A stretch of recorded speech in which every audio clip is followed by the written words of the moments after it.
Check, check, check. 1, 2, 1, 2, check. Why do people say that? Like,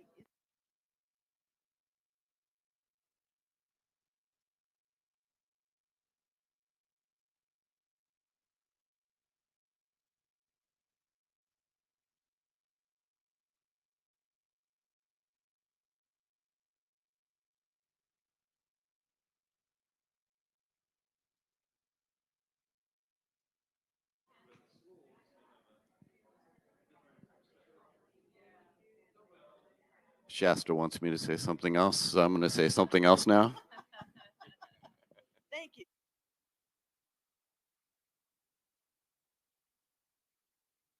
Are you going to be over there, or you want? I'm gonna be wandering. Okay, I'll just put this over by your bag.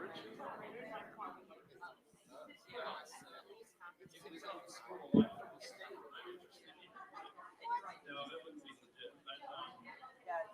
Well, and less having virtual content, more no virtual content. That's when it's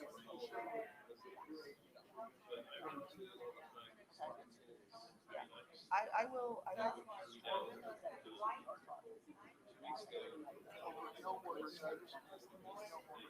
That'd be great. Yeah. I mean, because Because we didn't used to be able to even do this, so let's go back to the way it used to be. yeah, I mean, well, no, I mean, go back to the R talk so that the R talk shares it to EPA because Right. EPA is not gonna. Yeah, if I just say it myself, they're like, yeah, whatever. You're so loud that it listens to you. Well, no, no, no. But if the R talk shares it, I mean, EPA is not going to probably away with it. It's just we're not gonna do it if we're not kind of told. Right. Right. Yeah, no, that's a great strategy to get it done. I will do the best I can. Thank you. You are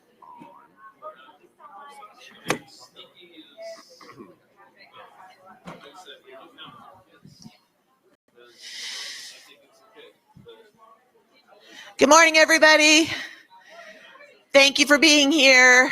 Appreciate having you in the audience. And whether you want to say it's fortunate or not, you just have me. You don't have any virtual presenters or other folks. It's me and the microphone today. Well, thank you. I appreciate that. Yeah, open up your box here, and hopefully there's cookies or something in it. No cookies. Okay. Air equipment. Yeah. Not an airhead personally, but I saw somebody wearing a shirt that said "I love to be an airhead" or something, like had the airhead candy on it. Proud airhead, something like that. That's cute. So I'm Shasta Gaughen. I am the environmental director and also the tribal historic preservation officer for the Paula Band of Mission Indians. And a couple of years ago, I was at an RTalk and I suggested that we have a work group on developing tribal research protocols. And I'm still working on that. Like all of you, we have a lot on our plates, and I haven't gotten as far on the work I wanted to accomplish with that research protocol as I would like. But I've still been spending a lot of time looking at the different approaches to tribal data sovereignty, the different principles that underlie the work that we are trying to do to protect tribal data, and in developing some templates and some ideas and some support for tribes so that they can protect their data. There are lots of unfortunate stories, not just in Native America, but with a lot of populations in the United States and elsewhere that have been taken advantage of by research. Some of those are really, really heartbreaking. I think a lot of us know the story of the Tuskegee incident, where Black men were not given treatment for syphilis so that researchers could see what the consequences were of untreated syphilis. Spoiler alert, it kills you. So that is one example of where people were taken advantage of by research. And for tribes, there have been instances from the beginning of my discipline. I'm an anthropologist by training, not an archaeologist. I am a cultural anthropologist. But archaeologists have taken tribal knowledge, anthropologists have taken tribal knowledge, and they've published it. They've created careers for themselves on the backs of tribes by taking their sensitive knowledge, their learnings, their languages, their life ways, their medicinal uses of their plants, turning them into profit for themselves, whether that's personally by climbing the academic or the career ladder, or even in big industry. I mentioned the use of medicinal plants. There are lots of medicinal plant uses that have been patented and turned into money for pharmaceutical companies. And that's not right. So fortunately, we have entered into a time when more people are paying attention to what is ethical and what is right when it comes to the use of data. But tribes are the ones who have the right to exercise to protect their own knowledge and their sovereignty through limiting access and creating their own systems for how that data and that knowledge can be used by people who are not tribal members or people who work for tribes. So that's what we're going to talk about. I'm hoping that I don't take the whole 50 minutes. This is kind of a lengthy presentation, but I want you all to be thinking about what some of your questions and concerns are about the use of tribal data. So let's get into some definitions and go to the next slide. So first I want to acknowledge where this slide presentation comes from. I did not create the presentation other than the opening and closing slides with my contact information. This was created by a variety of different Indigenous data governance groups. So we have Indigenous Data Lab, usindigenousdata.org, and GIDA-global.org. That's the Global Indigenous Data Alliance. And United States Indigenous Data Sovereignty Network. I will caution you, it's got the usindigenousdata.org website on there, and it got hacked. And if you go there now, it takes you to a gambling site. So they're working on that. But yeah, that's a little glitch in the system. But this slide presentation is licensed under Creative Commons, so it's available for anybody to use, as long as you don't make any changes to the presentation. You have to use it as it was intended to be used. So these folks on the right-hand side are the ones who created this presentation. Stephanie Carroll, Jewel Cummins, and Andrew Martinez, who is a citizen of Salt River Pima Maricopa Indian community, but also has ancestry in the Kumeyaay. So this is their presentation, and it's available for anybody to use. So I cannot take credit for what is included, but I used it because it's a great presentation. It has everything I would have wanted to include, and it made sense to use this instead of one that I could have just remade myself. I wanted to give them the credit. Next slide. So given that this presentation was created by people who are Indigenous, I am not Indigenous, so I can't say that our peoples have always been data experts. Instead, I will say that your peoples have always been data experts. But this is not something that has been acknowledged or taken seriously by researchers. And even today, I would say that this is a fight that we continue to have Indigenous data and Indigenous knowledge be considered at the same level as Western scientific knowledge. For me as a TIPO, that's one thing I struggle with all the time, is reminding agencies that they need to accept that tribal knowledge is just as valid as scientific knowledge when it comes to things like identifying a sacred site. Next. So, important question, what are Indigenous data? Pretty much anything. But we can put it into these three main categories, and there's going to be subcategories for all of these. So let's start with data about non-human relations, the plants, the animals, the land itself, the water, the geography, the places, sacred sites, ecosystems, all of these things, non-human relatives, anything that is not one of the two-legged like us is going to be a non-human relation. Because we're here at an EPA conference talking about environmental stuff, that's really significant in the work that we do with our EPA partners and with other agencies, with academics. When we're talking about environmental protection, climate change, those are all things that are having effects not just on people, but on non-human relations, everywhere from the living beings to the land itself and the air and the water. There's also individual data. So we have listed here, administrative, legal, health, social, etc. But that's about you as a person. So that can include medical data, that can include demographic data, that can include, you know, things like census categories, demographics, age, ethnicity, et cetera, employment status, income. That's all individual data. But for tribes, data about people as collectives is also something that is important. And that's really what a lot of researchers are interested in. Less about the data as individuals, although that can be aggregated, but more about the data as collectives. So for anthropologists, things like traditional and cultural information or languages, kinship systems, art, religion, all of these things become about the collective. And we are seeing a continuing interest in collective knowledge about Indigenous peoples in the environmental sphere, because we're hearing so much about traditional ecological knowledge or traditional knowledges, Indigenous knowledge and Indigenous ways of knowing.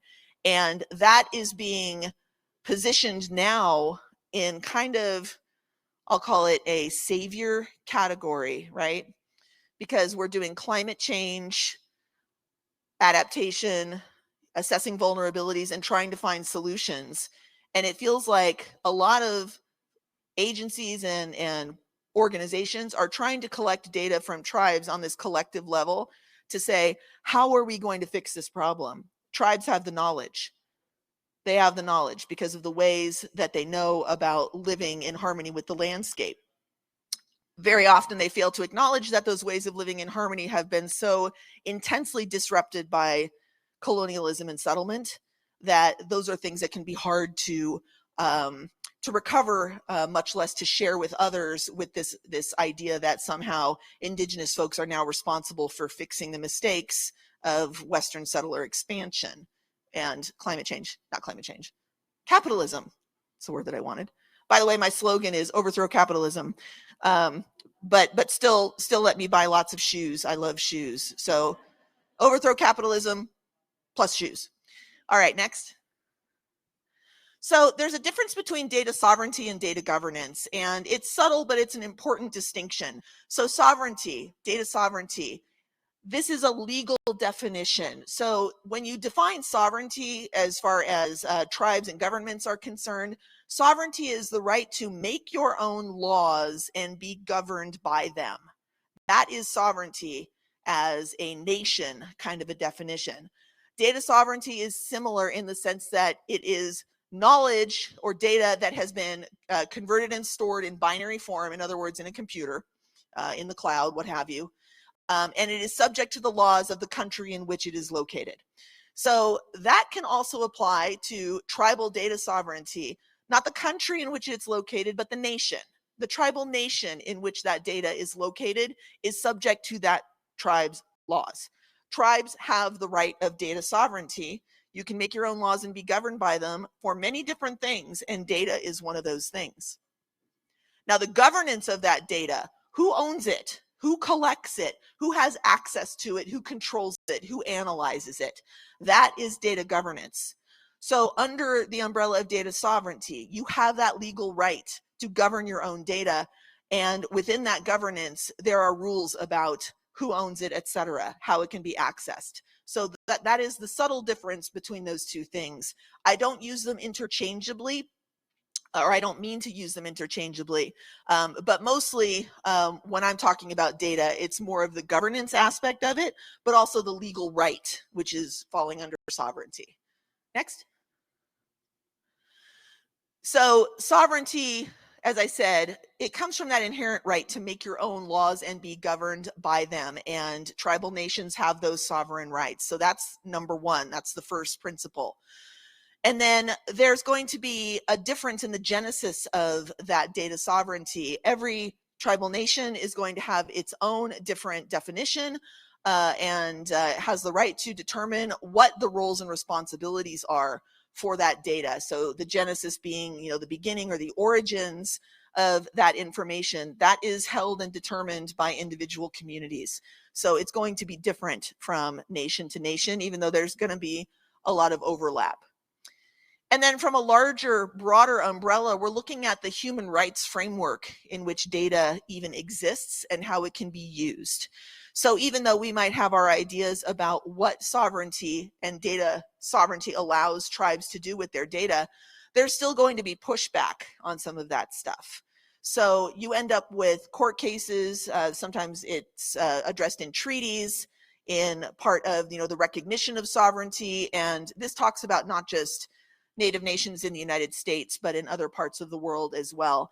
And then we have human rights frameworks, such as the UN Declaration on the Rights of Indigenous Peoples, or some people call it UN DRIP or UNDRIP. And that has some positionality on human rights as far as data sovereignty is concerned. It's not the only one, but it's one of the most prominent. Unfortunately, a UN declaration has no enforceability under the law, but that doesn't mean that it's not a good thing to point to for what our ideals are for human rights when it comes to data sovereignty. And then finally, that knowledge belongs to the collective. It belongs to the nation from which it comes. It's fundamental to Native ways of knowing. And depending on the tribe, there may actually be different ideas about where that knowledge resides. So there might be things that you're not allowed to know because it's male knowledge. It's not something for women to know. There's women's knowledge that is not for men to know. Personally, I think women have a lot more knowledge than men, just in general. Haha. That's a laugh line. Sorry, guys. Don't mean to be all misandrous. There we go. There's the word. But no, it's true. There is knowledge that is meant to be held only by certain people. It could be elders, it could be men, it could be women, it could be two-spirit, it could be cultural, religious practitioners, it could be leaders. So not everybody necessarily has a right within the collective to that knowledge.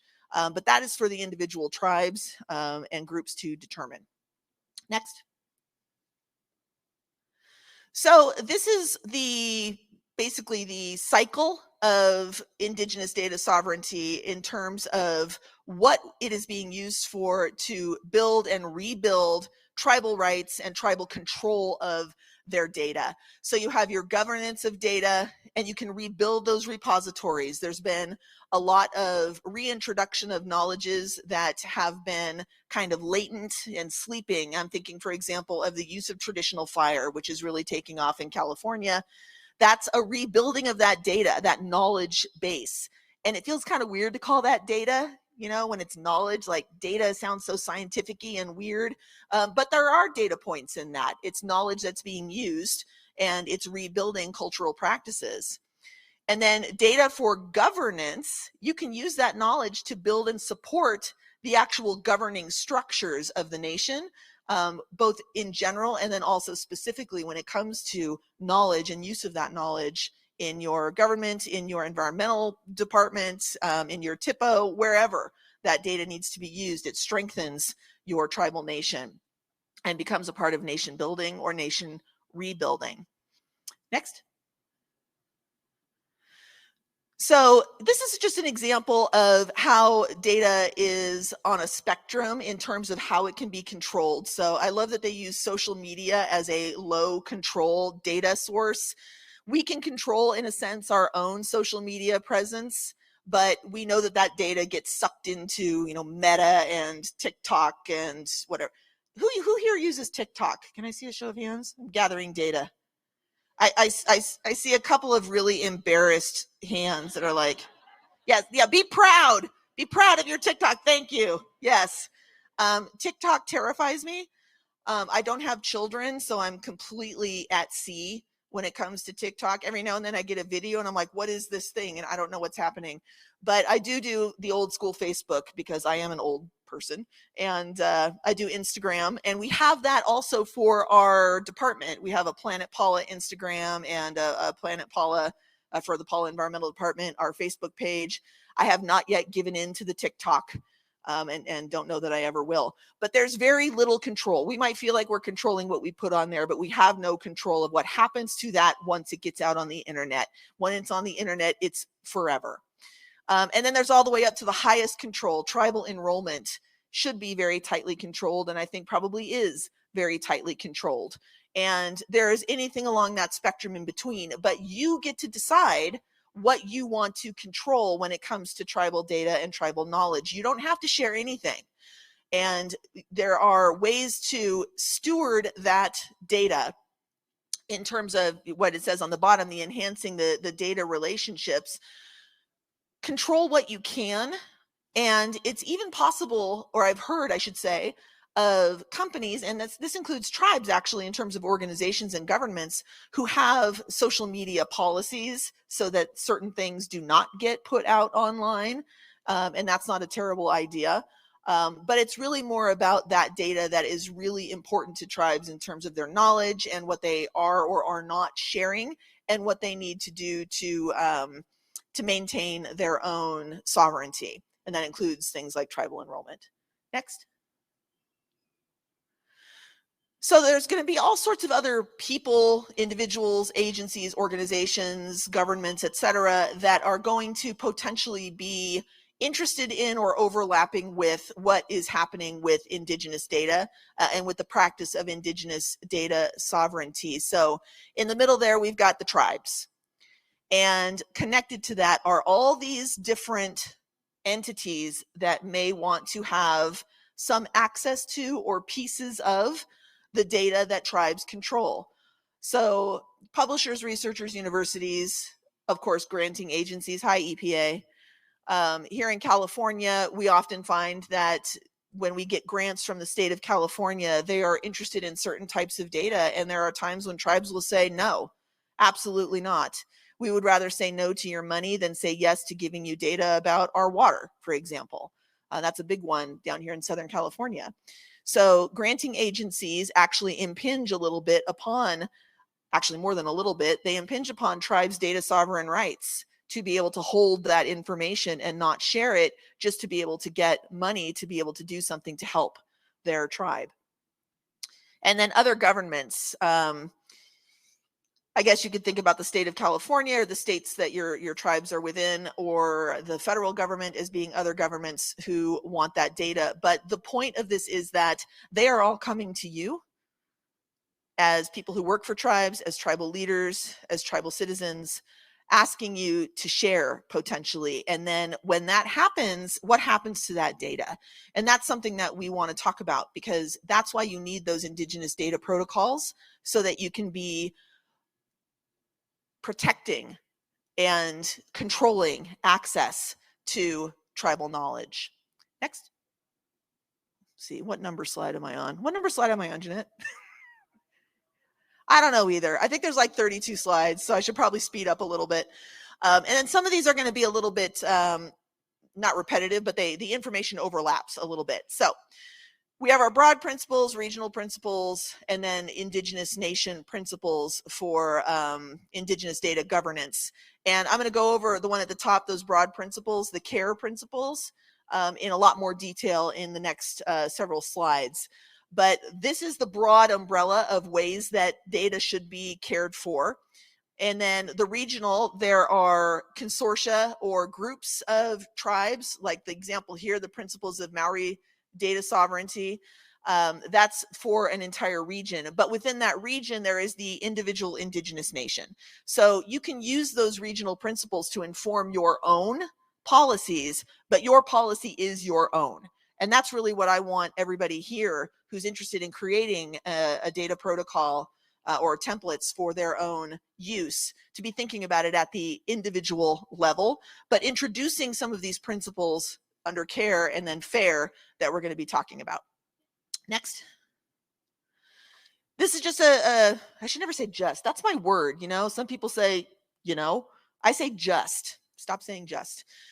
These are publications that explore some of these ideas, and I don't think they're hot linked, unfortunately, so I'm going to have to look these up, but there are just a couple of examples here of places you can go to look at some research that's been done on this. And also, I've seen a couple of you taking photos of the presentation. This will be available, I believe, after the conference is over, and I can also send out the link to where this presentation lives on the Indigenous Data Governance website at Arizona State University. Next. You're taking pictures of me? Oh my God. Don't do that. That's creepy. Please, oh, you're going to TikTok that? Oh my God. My Instagram is at Ranthropologist, if you're going to put it on Instagram. You know, anthropologist with an R in front of it because I rant. Therefore, I am the Ranthropologist. Yes. So, oh God, why did I tell you that? That was not very good control of my data. So these are on the left-hand side, the CARE principles for Indigenous data governance, and then here's a photo of some of these great researchers who have done a lot of this work for us. I'm not going to linger on this slide because there is other slides that really go into the details of CARE, but I will at least note that it is an acronym. C is for collective benefit, A is for authority to control, R is for responsibility, and E is for ethics. And this pairs with the FAIR principles, which came first. I think that the CARE principles are the ones we should really be focusing on, but the FAIR principles are important as well. Next. Whoa, you're not Jeanette, you're Alan. How'd you guys do that? So again, here's the acronym. So FAIR being findable, accessible, interoperable, and reusable. We'll talk about what that means in just a minute, but this is just a good thing to remember, that this is what we want as the ideal for the way data is managed. And now we're going to get into the details. So next.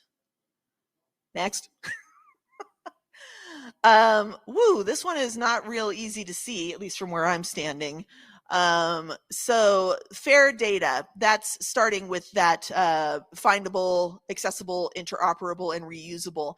So this is what was come up with more from the academic and research side of things, less so than from the Indigenous side in terms of being careful with data that actually has implications and is important to individuals and groups. This is more about making the data available so that researchers, if they want to be able to find the data, if they want to be able to replicate findings in a research project, they can find what they need. So that's what findable is, making sure that the data is sufficiently available that it can be used and identified in other research. Accessible, that you are easily able to access that data, that it's kept in a trusted repository so you know that it's trustable data. And interoperable, so that's sort of a confusing term, but it really just means that it's able to be interpreted in multiple different systems. So if you're using it if you speak English and a researcher who speaks French wants to be able to use that, they're still going to be able to access it. So that becomes interoperable. In fact, I was having a conversation with friends last night about the reason why scientists use scientific names for plants and animals, because what I call a black oak here in San Diego is not the same species as a black oak in North Carolina. Black oaks here are Quercus callagii. Black oaks in North Carolina, Quercus something not in California I. But if you call it Quercus callagii, you know exactly which tree you're talking about. You know, that means that that's interoperable. It's Quercus callagii no matter what language you speak. So that's what interoperable is referring to. And then finally, reusable. It's got to be data that can be accessed multiple times. One of the things that we see happening in the research world, the science world, is that there's it's called the replicability crisis, that people are doing research and saying, here's my conclusion. And people are saying, yes, this is a thing. Coffee will make you live forever. And then somebody else comes out and says, well, we can't replicate that because I drank coffee and now I'm dead. So, you know, you got to make sure that you can replicate those findings or disprove those initial findings. Okay, next. This is published in many languages, not enough yet, but at least we have it in Maori, English, Spanish, German, and Vietnamese. And that's because of the work of the Indigenous Data Sovereignty Network. So kudos to them. Next. And then now our CARE principles. Next. So collective benefit, authority to control, responsibility, and ethics. To me, these are the important principles that we need to be keeping in mind, or I should say that researchers who want to work with tribes and tribal citizens need to keep in mind. What is the benefit? In Latin, it's cui bono, who benefits? And if the answer to that question is, well, I benefit because I get to write a dissertation and get a PhD, does anybody else benefit? If the answer is no, that's not a collective benefit. Or even if the answer is, well, my institution benefits because they get to say Shasta Gaughen graduated from our school. I don't think anybody is saying that. University of New Mexico, go Lobos. Yeah, I think they're probably not bragging about me, but you never know. But that's not a collective benefit either. That benefits the institution. It benefits me as the individual. It doesn't benefit the tribe. And I did my PhD research in Paula on Indian gaming, and I have never left. I've been there for 19 years. And the data that I gathered there did have a collective benefit because it was helpful to the tribe in some decision making. And because I stayed, I started at the cultural department and I ended up in the environmental department for reasons I still don't understand. But I'm glad that I'm here. And I am here to continue doing what I can to support the community, without whom I would not have gotten my PhD. So that to me is more of what you're looking at for collective benefit. But what you should really be asking as a researcher is this helpful to the community? And you also need to be asking, is it harmful to the community? Because if the answer is yes, you probably shouldn't be doing it. Okay. So that is extremely important. Just as important is the authority to control who owns that data. And if you are a researcher, you want to come to the tribe, let's say you want to do some work on how well Quercus kalagii manages in the onslaught of gold-spotted oak borer, GSOB, which is an invasive pest. And I'm sorry, I don't know the scientific name. If Jolene is in here, she would know. Where's Jolene? Is she here? Oh, I can't call her out. She works in La Jolla. And they go, okay, well, we're going to collect all this data about how many black oak trees exist on your reservation, and then it's going to become available to everybody. And the tribe says, well, wait a second. Maybe we don't want people to know where our black oak trees are. It might not sound like a big deal to the researcher, but to us, that's a non-human relative. That's a sacred species. We don't want people to be coming here and looking for GSOB or taking samples or using that data, and it's out of our control. You have the right as tribal nations to control that data. You have the right to tell the researcher, you will sign here saying, this is exactly where that data is going to go. This is exactly what I'm going to do with it. And this is what is going to happen to it when the research is over, up to and including destroying the data. They don't have the right to keep it. You do. Responsibility. If you're working with Indigenous data, you have the responsibility to share those data. Even if the data is something that might be alarming, something that people might not necessarily want to hear. A lot of that is true with maybe medical data or social impact data, but it is still your responsibility to share it. You can't just keep it. You don't keep it to yourself. And honestly, the whole process should be working hand in hand with the tribal nation to make sure that everybody knows everything that's going on at all times. That is your responsibility. And again, the nation has the right, and the researcher has an ethical responsibility in the ethics part, that if the tribe ever says, we don't want to do this anymore, then the project stops. That's it, the end. I'm sure you've all taken surveys where it says something like, at any time, you have a right to withdraw from this research study with no penalty. And the same is true for tribes. You have the right to withdraw your consent to have this research conducted on your lands with your people at any time. And it is the researcher's responsibility to abide by that. And it's the ethical responsibility to abide by that. Years ago, I had a friend at UNM who was going to do a project on the Tohono O'odham Nation and on border crossings and illegal immigration across that border between Tohono O'odham and Mexico. And she got permission from the tribe. She did everything right. She showed them her research proposal. She presented it to them. They deliberated amongst themselves, and tribal leadership gave her permission to do her dissertation project on their lands. In between that time and when she finished up her final classes to get ready to go out and live in Sells, Arizona, and start doing that research, there was an election and tribal leadership changed. They withdrew her permission. I suppose she still could have gone out there and done it anyway. It's a big place. people might not necessarily have known that her permission was withdrawn.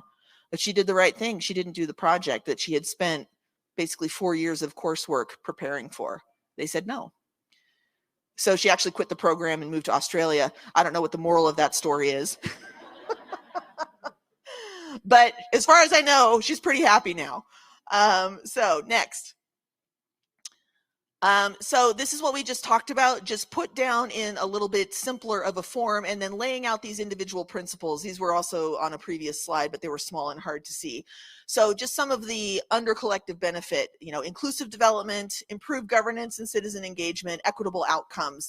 Those are examples, just examples of collective benefit. There's more than that. The authority control is the recognition of tribal rights and interests. And then again, data for governance. Does this help the tribe with their own governing, with their own nation building? And then making sure the tribes are the ones that are governing. The indigenous people are governing and actually controlling that data. That's sovereignty of data governance.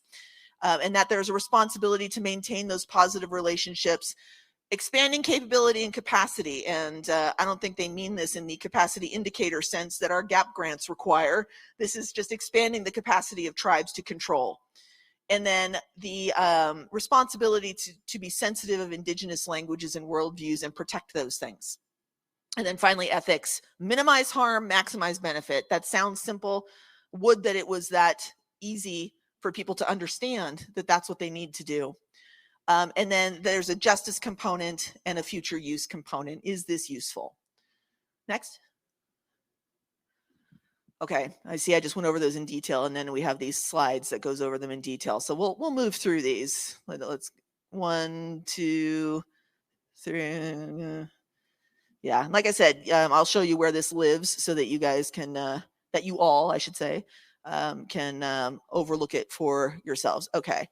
Now, here's a nice little simple, easy way to remember what your appropriate action needs to be as a researcher, but also since you're mostly a tribal serving or tribal member, tribal citizen, tribal leader audience, remember that this is what the people who work with you need to be doing.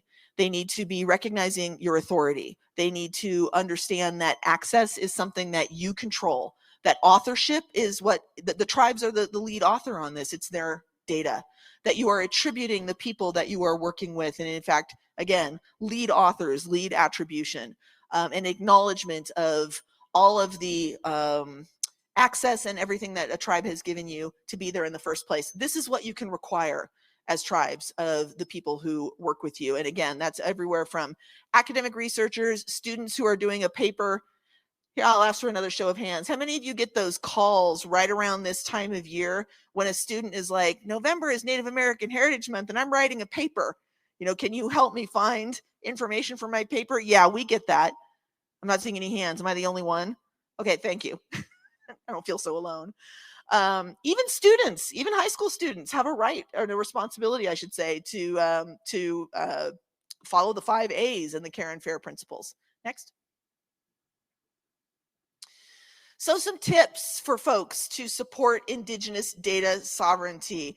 Make sure you are recognizing and promoting sovereignty. And I would add to that, make sure you even know what sovereignty is. This should be the kind of thing I used to tell my students. I taught for years at Cal State San Marcos in the anthropology department. And I would tell my students when I was talking about, like, say, different types of marriage, nobody is going to come up to you in a dark alley and hold you at gunpoint and say, tell me the difference between monogamy and polygamy. This isn't like life or death information. But when it comes to understanding what tribal sovereignty is and working in the tribal space, I would go ahead and say metaphorically that somebody should be able to hold a gun to your head and you should easily say, this is what sovereignty is. How you like me now? You can't shoot me because I answered your question. I'm not holding you at gunpoint, but I think that we should hold researchers at metaphorical gunpoint. They need to know what sovereignty is. That means that we also have our own responsibilities to be able to teach them what sovereignty is. So many people don't understand this. We could have an entire conference just on the concept of sovereignty. Center Indigenous values. I mean, I don't know about you guys, but this stuff all just seems so obvious to me, right? But for a lot of people, it's not obvious. Centering Indigenous values, and it says when working in Indigenous communities, I would also want to say when you're working with Indigenous communities, you don't have to be there physically to be working in an Indigenous community or with an Indigenous person. So you center those values. And I will say, especially in archaeology, we don't see that happening. I'm the chair of the board for the National Association of TIPOs, and we just recently put out a letter to the Southeastern Archaeological Conference, I think it's called, where they were thinking of rescinding a new policy they put in place a couple of years ago that required researchers to get permission from descendant communities before publishing pictures of ancestral goods. And some of the archaeologists were like, well, that makes things really hard for us if we have to go and ask for permission to publish a photo of a grave good or a sacred item. Or some who still argue for being able to publish without permission pictures of ancestors themselves, remains. And that to me is it sucks, because it's both a combination of horrifying that people still think that way, and also the fact that I'm not horrified that people think that way, because it's still so common, and we got to get past that.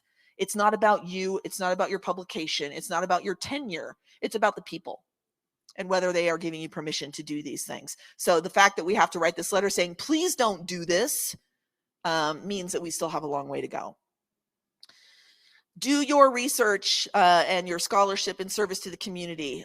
So again, an example from the research side of things, if you are going to a community, and I still use anthropology as my example because it's my specialty, and you say, I want to research this thing, in my case, tribal gaming.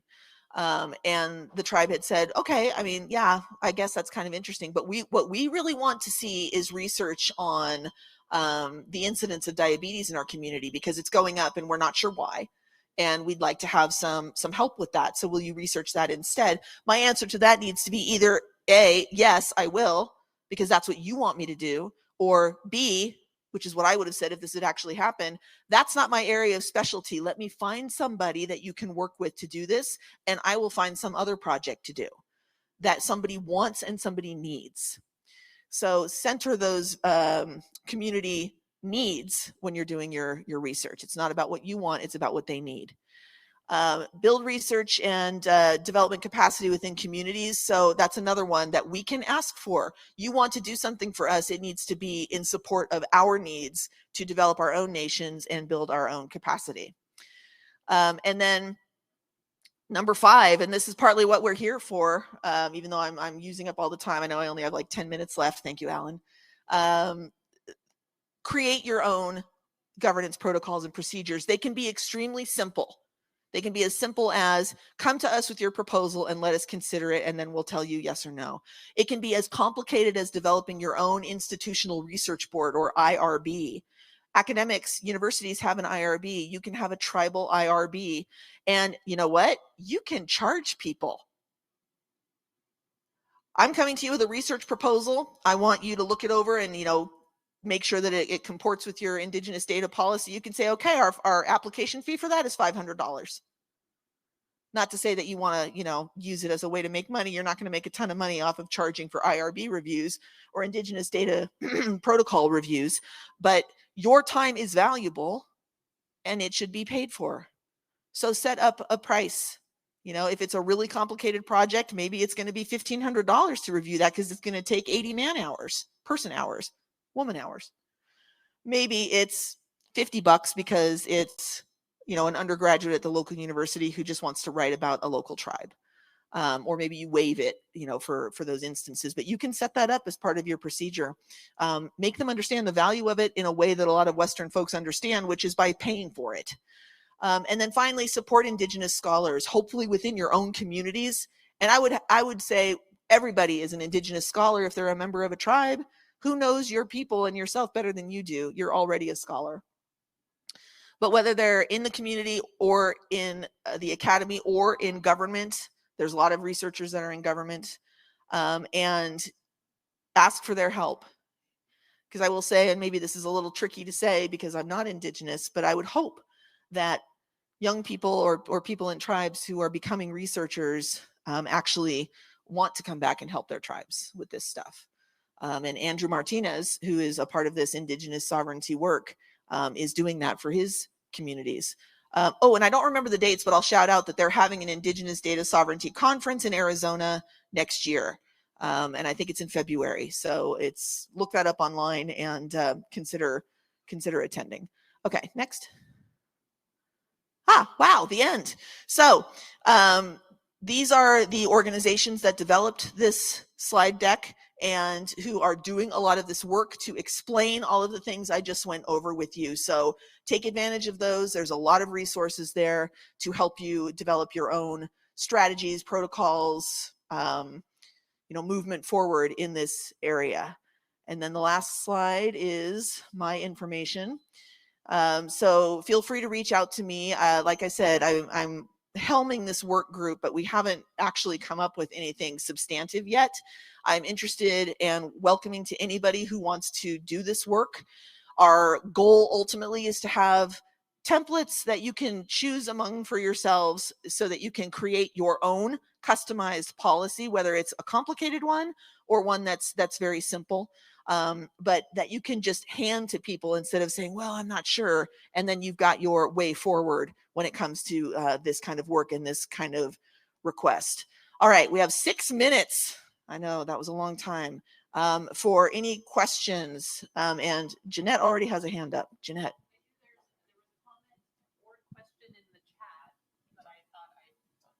Oh, thank you. So this was I'm not exactly sure if it's a question or a comment in the chat from Zachary Erickson, and this came in a while ago, but legally speaking, is data sovereignty limited to trust lands or can it be expressed across all ancestral lands? Maybe this could be in a university partnership or on tribally owned fee lands. So thank you for the question. And no, it is not limited to trust land. Absolutely not. Absolutely not. There's no way to put a boundary around tribal knowledge, right? So it's going to apply to anything that a tribe could potentially share. And if you're talking about data that has to do with things like land use or water within tribal trust land boundaries, then yes, that makes sense for that kind of sort of physical data. But when it comes to tribal knowledge in general, no, there are no boundaries to that. So thank you for that question. Any other questions or comments? Lori, we'll run a microphone back to you.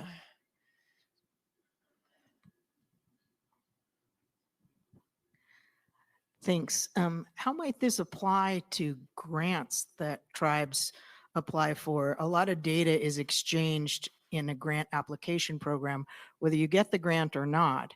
And so how could this apply to both tribes and government agencies asking for tribal information in a grant? That's a great question. And I think that that's really going to depend on the individual agency and the agreements that they develop with the tribes. I would say that it's something that really needs to be worked on because we see that as a problem in the state of California when they ask for certain data, or that you as part of your grant agreement might be agreeing to allow an agency or an institution to have access to that data. So there may be a need for policy and regulation to make sure that tribes have that right, or that I should say they do have the right, that the right is recognized, that they can control that data. And it's sticky because sometimes you have to make that choice between, am I going to allow this data to go out of our control so that we can have money to do an important thing for our community? And that's going to be on a case-by-case basis. There are all times when I think tribes will negotiate, like, say, a limited waiver of sovereign immunity for certain things. And so it might be a negotiation of like a limited waiver of data sovereignty. But I think that should be part of agreements with any sort of agency that is willing to fund something, but that the tribe should try to negotiate what happens with that data. And if they're told that there's laws that say they can't do that, then that's something that for us as people who work for and with tribes can start to negotiate and put into law. So yeah, it's a good question. I kind of make it sound like it's simple, but it's not. Bruce had a question. Hi, Shasta. I just wanted to comment on your comment about tribes charging for their services. coming from the perspective of working as a county planner for the last 20 years, I know many counties and cities are looking to pay tribes to do the AB 52 consultation process. Not all of them are in place yet. It's part of their equity policies that they're looking at. I've been sitting on a committee for quite a few months, years now, to explore that. But I would highly encourage tribes to create their own fee schedules because these services are important, but they shouldn't be free. That, you know what, if LA County is going to do that, that's fantastic. And I love that. There's, for those who don't know, AB 52, Assembly Bill 52 is a law that requires impacts to tribal cultural resources to be considered as part of CEQA analysis, California Environmental Quality Act analysis, for projects that take place and require environmental review. And I would say that the majority of the consultation requests I get as TIPO are AB 52 requests. And yeah, it's sort of an unfunded mandate. We don't get money to answer those requests. Yeah. We have one last question over here. Good morning, Tom Gusty, Bishop Pike Tribe. With all this data, sovereignty and stuff, I was just wondering, hopefully this is relevant, is other entities' data encroaching on tribal sites and stuff like that? Is there anything that you have to, a process we have to work with them? A lot of stuff like geotagging and stuff is something that we have in our tablelands, which is having people, attracting them to sites and everything. So is that something that the tribes are working with? You know, if they're not, they should. Thank you for bringing that up. That's an excellent example. Yeah, because people, yeah, they lay down that tag and then somebody else knows, like, for example, where a rock art panel is or something like that. I don't really know how that works in terms of like who is hosting that data. Is it on a Google map or something like that? But the tribe does have the sovereign right to basically say no trespassing, and that includes digital trespassing. And that's what I would call that. So if that's not being done, I certainly think it's a good idea to have a policy where you can reach out to the mapping place.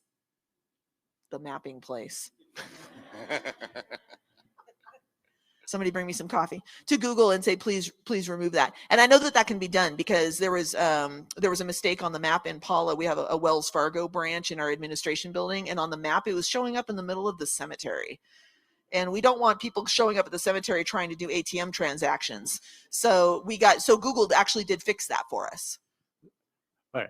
Last part of that is that's digital now like books and guides.